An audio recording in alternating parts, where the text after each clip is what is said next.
histoire-là. Et heureusement, il y a des gens qui essayent d'en parler Et d'ailleurs, donc là, à la fin, le troisième point que je vais aborder, c'est comment cet héritage-là est reçu ou véhiculé dans le cadre du mouvement. Du mouvement citoyen ou des mouvements populaires et pacifiques dans le Rif. Abdelkrim Khattabi, durant la République du Rif, en fait, il essaie de balayer ou d'interdire l'esclavage. L'esclavage à l'époque, qui était pratiqué souvent pratiqué par certaines tribus. Il a essayé à l'époque, il n'y avait pas de guerre ou de problème il y avait des communautés qui coexistaient sans aucun problème, les musulmans avec les juifs, et donc lui il essayait par le grand apport d'Abdelkrim Khattabi, c'était de pacifier les relations intertribales, mais aussi intercommunautaires. Quand on parle de communauté, on parle de communautés religieuses, à savoir les musulmans qui étaient majoritaires et les juifs qui étaient minorité. À un certain degré, ils étaient méprisés, c'est faut le dire. Mais lui, à travers son gouvernement, donc il a essayé de prohiber, d'interdire tous les mauvais traitements de la communauté juive. Ce qui lui vaut en fait le respect de cette communauté-là. Et je rappelle que je pense que dans le gouvernement qu'a institué Abdelkrim Khattabi, il y avait un membre du gouvernement qui était d'origine juive. Et donc à l'époque, ça ne posait aucun problème. Toutes les communautés existaient ensemble sans aucun problème. C'est pas le cas d'aujourd'hui. Aujourd'hui, il y a une grande tension, comme on peut le connaître à travers le monde, et notamment au Moyen-Orient. Abdelkrim Khattabi, donc à travers son œuvre, c'était comme c'était rappelé tout à l'heure. Bon, il n'a pas pu le faire intégralement, mais il a essayé de faire d'engager une espèce de transition entre Bled Siba vers une forme moderne du gouvernement. À l'époque, c'était, entre parenthèses, l'anarchie, même si c'est l'anarchie, c'est un terme qui n'a strictement rien à voir avec le sens qu'on lui véhicule. Mais il y avait une espèce d'absence d'autorité centrale, d'absence d'autorité de régulation. Lui, son apport ou sa contribution, ou ce qu'il a pu apporter de précieux, c'était l'autorité. Et autre chose, donc avant de passer à un autre point, c'est que la prière n'a jamais été dite au nom d'Abdelkrim Khattabi. Abdelkrim Khattabi, pendant son gouvernement, dans les mosquées, la prière n'a jamais été dite en son nom. Contrairement à ce qui se passe aujourd'hui dans les mosquées marocaines. À savoir que la prière est toujours au nom de leur majesté. Voilà, leur sacre-saint, le vicaire de Dieu sur terre. Jésus. Voilà. Et et là on parle de siècle dernier, début du siècle dernier, c'est quelque chose pour moi, c'est une fierté, parce que c'est c'est un rifin, et il a pu contribuer, il a pu faire des choses où il a été quelqu'un dont les rifins aujourd'hui en tirent une grande fierté. Ses influences sont nombreuses. D'abord, c'est un rifin avant tout, et il a aussi en fait, il a pu fréquenter les écoles espagnoles, donc il a pu en fait tirer les principaux enseignements de la pensée occidentale, la pensée politique occidentale, notamment espagnole. À force de fréquenter les Espagnols, donc il a essayé d'en tirer le meilleur de cette société-là. L'Espagne à l'époque, c'était, comme je disais tout à l'heure, c'était un empire. Et un empire, bien sûr, avec son administration, sa rationalisation, c'était quelque chose. C'était un empire dans tous les sens du terme. C'était une grande puissance. Et une grande puissance ne peut être fondée que sur une bonne organisation, une discipline, la science, une science de l'administration, etc. Et donc, je disais aussi par rapport, donc il a un enseignement donc, à l'université de Qarawiyyin. Et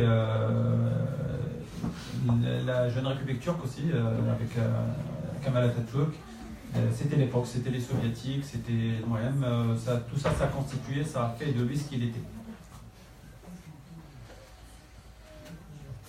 Alors, aujourd'hui, où est-ce que l'on en est? Alors aujourd'hui, Mohamed Abdel Mkhtabi est le fantôme qui hante le pouvoir marocain. Il reste toujours comme un concurrent historique. Donc c'est ce qu'on peut apercevoir, apercevoir à travers le traitement qui est fait de ce personnage, de cette personne-là, que ce soit dans les manuels scolaires ou dans les médias ou dans l'historiographie officielle marocaine. C'est un symbole historique qui dérange beaucoup. Je donne un exemple simplement. Donc récemment, dans le cadre du mouvement populaire et pacifique dans le Rif, certains détenus sont interrogés sur le fait d'arborer le drapeau de la République du Rif que voici. Sont interrogés sur le pourquoi, du comment, pourquoi ils portent et ils arborent le drapeau, ou plutôt le portrait de Mohamed Abdel Mkhtabi. Ils sont interrogés, je donne des exemples, là, c'est des exemples qui sont révélateurs et significatifs. Ils sont interrogés sur le fait, quelqu'un on lui a dit qu'est-ce qui a dit, par rapport au fameux slogan êtes-vous un gouvernement ou un gang? Donc ça c'est la citation de Abdel Mkhtabi, en arabe ça donne Antum Hukuma ou Saba, qui savent ce que ça veut dire, hein. Moi je répondrai par la deuxième. Mais donc on l'a interrogé et on lui a dit d'où tu as tiré ce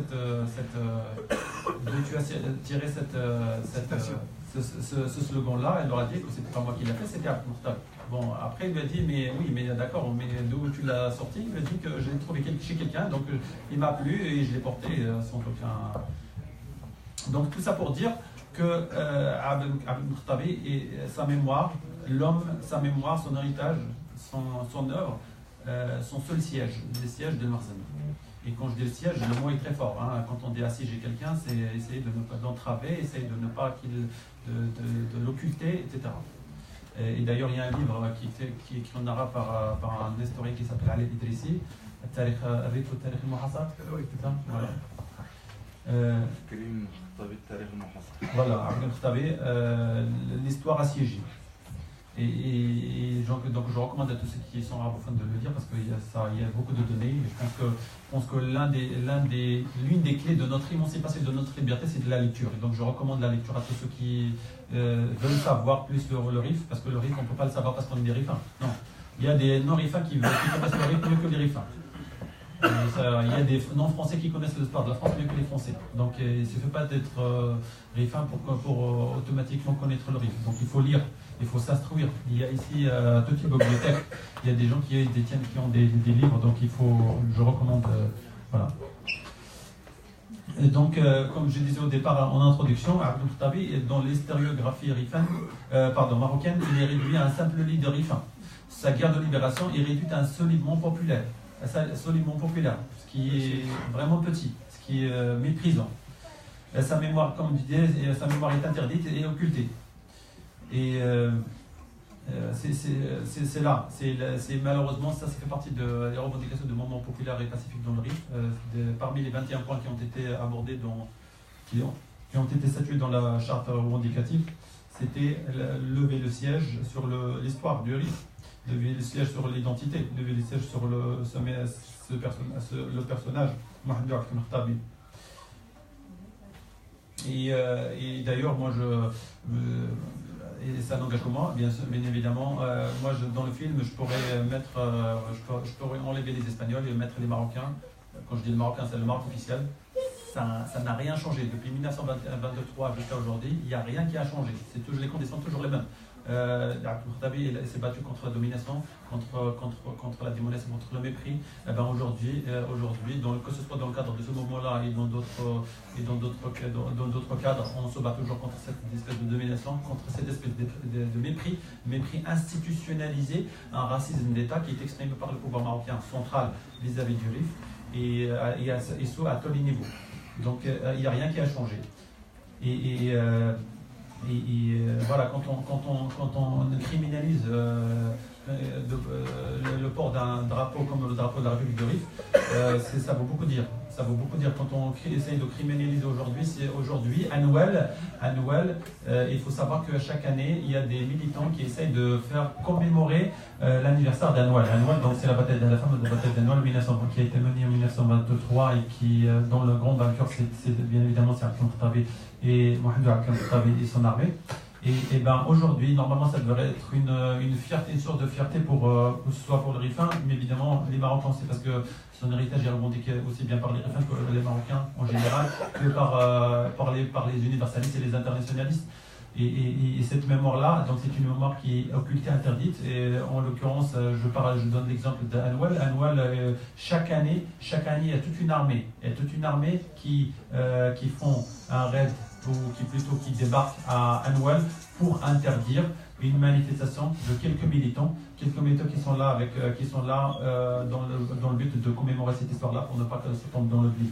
Et donc ça révèle aussi l'intention du pouvoir marocain pour essayer de décapiter l'histoire de Rif, d'essayer d'effacer, de gommer cet héritage, de gommer cette période qui est pour nous. Alors moi je reprends une espèce de comparaison, peut-être c'est machin, enfin je vais le dire, c'est un peu inopportune, mais je dis toujours que l'histoire, l'époque ou la période d'Abdel Khattabi, ça constitue un big bang pour nous, pour l'histoire, pour le peuple ricain, l'histoire de nous, notre histoire. Big Bang, pourquoi? Parce que c'est là qu'a commencé, même si c'est effectivement remonte à très longtemps, mais c'est là, pour ce qui est de l'époque contemporaine, c'est là que commence notre histoire. Et c'est ça que le pouvoir marocain essaie d'occulter, d'interdire par tous les moyens, y compris la violence politique, la violence symbolique et physique, et ce qui se passe dans le Rif avec la répression sauvage, avec l'emprisonnement des mineurs, avec l'emprisonnement des femmes. Il y a une femme comment ça s'appelle, Nawal Ben Issa, qui est mère de quatre enfants, militante, qui était condamnée à une année, 10 mois de prison. Avec sursis.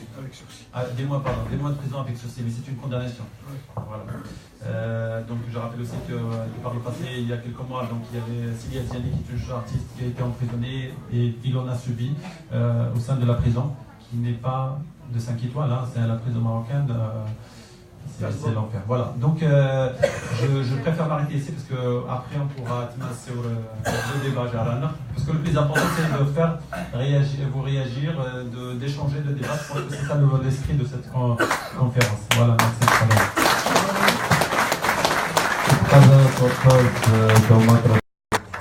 Sociologue et militant des droits de l'homme, militant actif d'un comité de soutien au mouvement populaire à Paris. قبل ما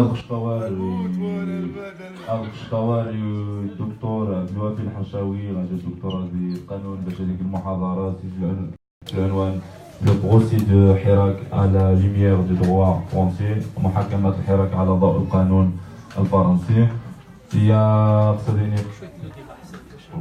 داكور كوم فو فولي اوكي on va نازم عن ديبا جاراهم دوماتنا رشيد وفكير خوينا في المحاضرة قال لا بونسي بوليتيك دو محمد عبد الكريم الخطابي وخصن السيور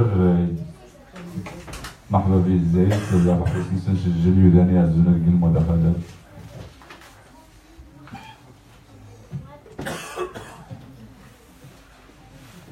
Vous êtes tous d'accord avec Rachid Oufkir?